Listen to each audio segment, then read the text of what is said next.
Hola a todos, soy el Dr. Beller y este es un video sobre los efectos adversos de la vacuna Pfizer. Como les dije en el video anterior, esta vacuna, que fue desarrollada por el laboratorio americano Pfizer en alianza con BioNTech, una compañía alemana, se mostró en los estudios de fase 1 y 2 y 3 publicados recientemente segura, bien tolerada y altamente eficaz. ¿Qué quiere decir esto? Que mostró una eficacia de 95% para protegernos de la COVID-19. Incluso en mayores de 65 años mostró una eficacia similar de 94%. Esto es muy importante. Ahora, durante estos estudios también fueron analizados los efectos adversos y se vio que algunos efectos adversos que ocurrieron realmente son atribuidos a la vacuna. ¿Por qué? Porque los efectos adversos ocurrieron en mucho mayor cantidad en relación al placebo. Cuando durante un estudio el efecto adverso ocurre principalmente en los pacientes que fueron vacunados y no ocurrieron en el grupo placebo o ocurrió en menor cantidad, o sea, hubo una desproporción importante entre estos números, realmente tenemos que atribuir esos efectos adversos a la vacunación. Ahora, también hubo otro tipo de reacciones que ocurrieron en el mismo número de pacientes vacunados que en el grupo placebo. O sea, no lo podemos atribuir a la vacuna. Incluso algunas reacciones ocurrieron más en el grupo placebo que en la vacuna. O sea, la vacuna no es la culpable. Y tenemos que tener mucho cuidado cómo interpretamos esto, ¿sí? Hay muchas fake news, hay mucha confusión en las redes sociales. Entonces yo se los voy a mostrar los datos acá y se los voy a dejar el link con los efectos adversos y las tablas oficialmente publicadas para que todos ustedes tengan acceso. Búsquenlo en la descripción del video. Después que terminan los estudios de fase 3, las diferentes agencias reguladoras de los diferentes países, como por ejemplo la FDA en los Estados Unidos, comienza a analizar estos datos. Analiza el riesgo y el beneficio de la vacunación. ¿Cuál sería el riesgo? Contraer COVID-19. Nosotros sabemos que actualmente, hasta la fecha de hoy, existen casi 70 millones de casos confirmados de COVID-19. Y hay actualmente, hasta hoy, 1.500.000 muertes por esta enfermedad. Por ejemplo, en Estados Unidos hay más de 200.000 muertes, en Brasil 170.000 muertes aproximadamente, en el Reino Unido, que ya se está aplicando la vacunación, más de 60.000 muertes. Entonces, sin duda, los estudios de fase 1 y 2 y 3 muestran que el beneficio de esta vacuna es superior al riesgo y la balanza cae a favor del beneficio. Después que se aprueba por un agente regulador como la FDA, seguramente los otros países van a seguir por el mismo camino y van a comenzar los famosos estudios de fase 4. ¿Qué serían estos estudios de fase 4? El análisis o la vigilancia de los efectos adversos, la seguridad y cómo se tolera la vacuna en la población en general cuando comienza a ser aplicado. O sea, la vacuna continúa siendo estudiada por un largo periodo de tiempo después que termina el estudio de fase 3 y después que se comercializa y se comienza a aplicar en la población en general. Y como les dije anteriormente, el Reino Unido ya se adelantó, comenzó a aplicar la vacuna principalmente en personas de más riesgo, más de 80 años, y las personas que trabajan en la línea del frente como profesionales de la salud, trabajadores sociales, etc. Y ya se comenzó a reportar de manera viralizada en los medios sociales y en las noticias sobre algunos eventos adversos que se los voy a explicar a continuación para que no haya más confusión qué ocurrió realmente. El 10 de diciembre, la FDA publicó un documento sobre un análisis de los datos obtenidos durante estudios de fase 2 y 3. Estos datos fueron entregados por el sponsor de estas compañías para que la FDA lo analice para ver si se aprueba su uso, para evaluar los riesgos-beneficios y ver si se aprueba su uso para la aplicación en los Estados Unidos. Estos 37.500 participantes tenían más de 16 años y esos datos fueron obtenidos durante un seguimiento de 2 meses después de la segunda aplicación, o sea, del refuerzo. De esos 37.500 pacientes, 18.800 pertenecían al grupo que recibió la vacuna y 18.780 recibieron el placebo. O sea, la randomización fue prácticamente 1 a 1. A partir de ese análisis se publicaron los efectos adversos que ya se los voy a contar. Ahora, antes de eso les quiero contar sobre la composición de la vacuna, cuáles son los ingredientes de la vacuna de Pfizer. ¿Y por qué hago este paréntesis?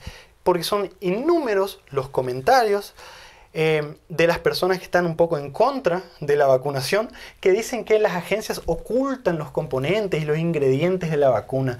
Bueno, yo le digo que eso es falso. Los ingredientes están disponibles en el link que les dejo en este video para que todo el mundo los vea.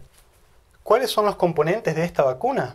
Bueno, es una vacuna congelada, blanquecina, sin preservantes, que contiene básicamente el ARN mensajero, que codifica para la proteína Spike, como ustedes ya lo saben. Contiene lípidos, como por ejemplo el colesterol y otros lípidos que son difíciles de pronunciar y de escribir, pero que forman la nanopartícula lipídica. Y contienen iones, como por ejemplo cloruro de sodio, cloruro de potasio, fosfato de sodio dibásico, fosfato de potasio monobásico. Contiene también sacarosa. Es básicamente eso. Esta solución se la mezcla con 1,8 mililitros de solución fisiológica estéril y de esa manera se compone la vacuna y se la aplica. Con respecto a los efectos adversos, podemos dividir en efectos locales, o sea, aquellos efectos adversos que ocurren en el sitio donde nos aplicamos la vacuna, como por ejemplo dolor, enrojecimiento, hinchazo o edema local, ¿estamos? Y también efectos adversos sistémicos, o sea, aquellos efectos adversos que ocurren más allá del sitio de aplicación de la vacuna, como por ejemplo fatiga, dolor de cabeza, dolor muscular, fiebre, dolor articular, escalofríos, básicamente esos. Los efectos locales ocurrieron desde el momento de la aplicación y duraron en media 1 a 2 días y se los controlan fácilmente con paracetamol, por ejemplo, con antitérmicos o analgésicos simples. Ciertamente, los efectos locales, los riesgos de efectos locales son mucho menores que el beneficio causado por esta vacuna. Fíjense este cuadro que ustedes lo pueden ver mejor en el documento oficial. Los efectos locales lo podemos dividir aquellos que ocurrieron en los que recibieron la vacuna y en el grupo placebo, y a su vez una subdivisión entre los pacientes de 18 a 55 años y mayores de 55 años. No hace falta que memoricemos estos números, ¿sí? Pero les puse acá en rojo que ciertamente efectos como dolor local, enrojecimiento e hinchazo en el sitio de inyección es mucho mayor en el grupo que recibió la vacunación que en el grupo placebo. O sea, estos efectos acá realmente los tenemos que atribuir a la vacuna. ¿Estamos? Los efectos adversos, si nosotros nos ponemos a ver acá, fíjense que ocurrieron con mayor frecuencia los efectos locales. El dolor, sobre todo, ocurrió con mayor frecuencia en los menores de 55 años, quizás porque tienen una respuesta inmune más exacerbada. ¿Estamos? Pero ninguno de esos efectos fue considerado serio, grave. Los efectos adversos sistémicos ocurrieron a partir del primer o segundo día después de la vacunación, principalmente después de la segunda dosis fue más frecuente, ocurrió con mayor frecuencia en menores de 55 años y esos efectos adversos se los controló con analgésicos comunes, antitérmicos comunes y corrientes. Esos efectos adversos tuvieron una duración aproximada de un día, 1 o 2 días, no más que eso. Los principales fueron fatiga, dolor de cabeza, dolor muscular, fiebre, dolor articular, escalofríos. ¿Y por qué ocurren estos efectos? Ocurren porque nuestro sistema inmunológico se pone en marcha. Es porque la vacuna está funcionando, ¿sí? Fíjense, ciertamente estos efectos adversos pueden ser atribuidos a la vacunación. Ocurrió con mucha mayor frecuencia en el grupo que recibió la vacuna que en el grupo placebo. Y como les dije anteriormente, principalmente en menores de 55 años. Si bien también ocurrieron en mayores de 55 años en una proporción significativa. Ahora, cuando vamos a analizar cuáles de estos efectos adversos fueron severos. ¿Qué quiere decir severos? Un efecto adverso que nos hace que tengamos que parar con nuestras actividades diarias, que nos incapacita momentáneamente para seguir haciendo alguna cosa de nuestra rutina. Esos efectos adversos severos fueron principalmente fatiga y dolor de cabeza. ¿Estamos? Pero como les dije anteriormente, se los controló con analgésicos comunes y en duración 1 a 2 días, no más que eso. Ocurrió esos efectos adversos severos en menos del 5% de la población estudiada que recibieron la vacuna. Y ocurrieron principalmente después de la segunda dosis. Ahora, el mismo razonamiento, los beneficios de protección contra la COVID-19 son mayores que los riesgos generados por esta vacuna. Ahora, fíjense esta parte interesante, que es lo que está circulando actualmente en las noticias. Hubo reportado otros efectos adversos también, como por ejemplo, linfoadenopatías. ¿Qué quiere decir eso? Aumento de los ganglios. Aumento de los ganglios, por ejemplo, en la región axilar del mismo lado o del otro lado de la vacunación. Ciertamente ocurrieron con mayor frecuencia en el grupo de la vacuna, ¿tá? Porque nuestro sistema inmune se pone en marcha, como les dije anteriormente. Linfoadenomegalias ocurrió en 64 pacientes de toda la población estudiada, ¿sí? De los 18.000 vacunados, ocurrió en 64, que es más o menos 0,3% de los vacunados. En el placebo ocurrió solamente en 6 pacientes. Ahora, ¿qué hay sobre la parálisis de Bell, que tanto se está hablando en los medios? Esta es una condición que produce una debilidad o una parálisis temporaria de los músculos de la cara, principalmente de un solo lado de la cara. No es lo mismo que un accidente cerebrovascular, es una patología diferente y ocurre por innúmeras causas. ¿Qué se vio? En el periodo estudiado se vio que hubo 4 pacientes que recibieron la vacuna que tuvieron parálisis de Bell y en el grupo placebo ningún paciente. Ahora, antes de exagerar los hechos y generar más fake news, ¿qué es lo que están diciendo las agencias reguladoras de drogas y medicamentos? Están diciendo lo siguiente, que el número de pacientes que tuvo parálisis de Bell es un número esperado para la población en ese periodo. O sea, no se puede atribuir a la vacuna porque se espera que en esa población ocurra ese número de casos en ese periodo. Entonces a esto se lo llama un desbalance numérico. Un desbalance numérico es un dato al cual tenemos que estar atentos, tenemos que hacer vigilancia, pero no se puede atribuir con absoluta certeza que ocurrió como efecto de la vacuna, ¿sí? De estos 4 pacientes, ocurrió en uno a los 3 días, en otro a los 8 días, en otro después de los 30 días y en otro después de 40 días de la vacunación. ¿Y qué podemos decir de las reacciones alérgicas que tanto se está hablando en los medios sociales? Como les dije anteriormente, el Reino Unido se adelantó y comenzó a aplicar la vacuna en la población.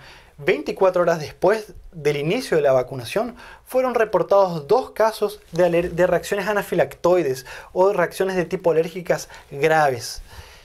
Ahora, importante que se sepa, estos individuos que tuvieron estas reacciones eran trabajadores de la salud, que eran sabidamente pacientes alérgicos graves. Ellos tenían que llevar en su bolsillo todos los días de manera preventiva inyecciones de adrenalina, porque tenían esta historia de reacciones anafilácticas. Entonces, en base a esto, se emitió un comunicado oficial por parte de estas agencias que la vacuna no sea aplicada en pacientes sabidamente alérgicos graves, ya sea a alimentos, medicamentos, vacunas o cualquier otro alergeno, otra sustancia. Ahora, ¿qué sabemos sobre las reacciones alérgicas reportadas en los estudios previamente hechos de fase 1 y 2 y 3? Fíjense, de 18.800 pacientes que recibieron la vacunación, solamente 137 tuvieron reacciones alérgicas reportadas. Esto representa 0,6% de los vacunados. Ahora, fíjense, los pacientes que recibieron placebo, ¿sí? O sea, una sustancia inocua, también fueron reportados casos de reacciones alérgicas, 111, de 18.800 también. 111 pacientes, lo que da más o menos 0,5%. Y ustedes lo pueden ver en el documento oficial. O sea, el grupo vacuna 0,6%, el grupo placebo 0,5%. Una diferencia no tan significativa.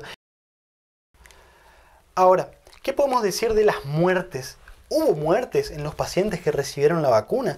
Y cuidado con los fake news, cuidado con lo que se repite que dijo el tío, el vecino. Lean los documentos, saquen sus propias conclusiones y no contribuyan a la diseminación de noticias falsas. Cuando terminó el estudio de fase 3 en más de 43.000 pacientes, los datos mostraron que en el grupo que recibió la vacuna hubo 2 muertes en el grupo vacuna. En el grupo placebo hubo 4 muertes.